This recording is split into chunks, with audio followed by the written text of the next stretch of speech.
itakas mo na ang buong pamilya mo. Makinig ka sa akin! Noon kami ng tatay mo, papatayin talaga kita!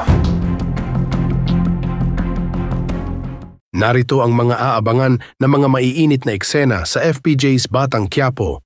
Sinugod ni Rigor ang mansyon nila Ramon Montenegro para gumanti sa ginawa nito sa kanyang pamilya.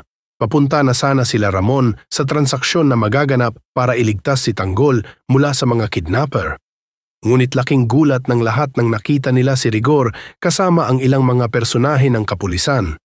Hindi pinapasok si Rigor ng mga tauhan ni Ramon. Babala pa ng mga tauhan ni Ramon na pwede nilang ubusin ang mga ito kung magmamatigas na pumasok.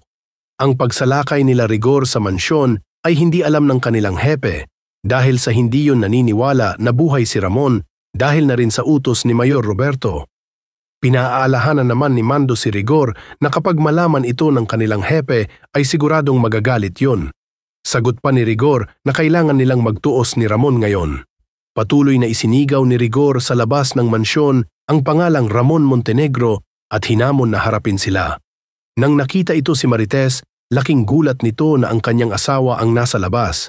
Nang malaman na si Rigor ang nasa labas, nakaalerto agad ang tropa ni Tanggol at mga tauhan ni Ramon. Pumalag si Ramon sa buong tapang at lakas ng loob ni Rigor na nagpunta sa kanyang teritoryo. Kinuha ni Ramon ang baril ng kanyang tauhan at dito itinutok kay Rigor. Walang kamalay-malay si Rigor na tinutukan na ito ng baril ni Ramon, habang si Rigor ay tinutukan rin ng baril ang mga tao ni Ramon na nakabantay sa gate. Habang nakatutok ang baril kay Rigor, sambit ni Ramon ang katagang huling araw mo na di magiba.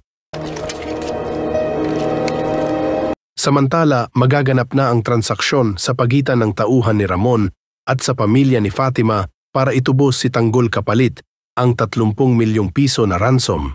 Kasado na ang kanilang plano para sa pagkuha ng pera, pinaghahandaan naman ito nila Enteng ang transaksyon. Nilagyan nila ng tracker ang pera para malaman kung saan ito dadalhin. Mautak din ang plano nila Fatima at talagang pinaghahandaan ng mabuti. Nahirapan sila na hanapin ang tracker dahil pinagpasapasa ito. Samantala si Tanggol nangamba sa seguridad ng pamilya ni Fatima, kaya inatasan nito si Fatima na itakas na ang kanyang pamilya dahil siguradong papatayin ito ng kanyang ama. Dahil dito nangamba si Fatima dahil sa matagal nakabalik ang kanyang tatay at dahil baka napatay na. Sa kanyang galit, itinutok nito sa mukha ni Tanggol ang baril. Mas maiinit na mga eksena pa ang ating aabangan sa FPJ's Batang Quiapo.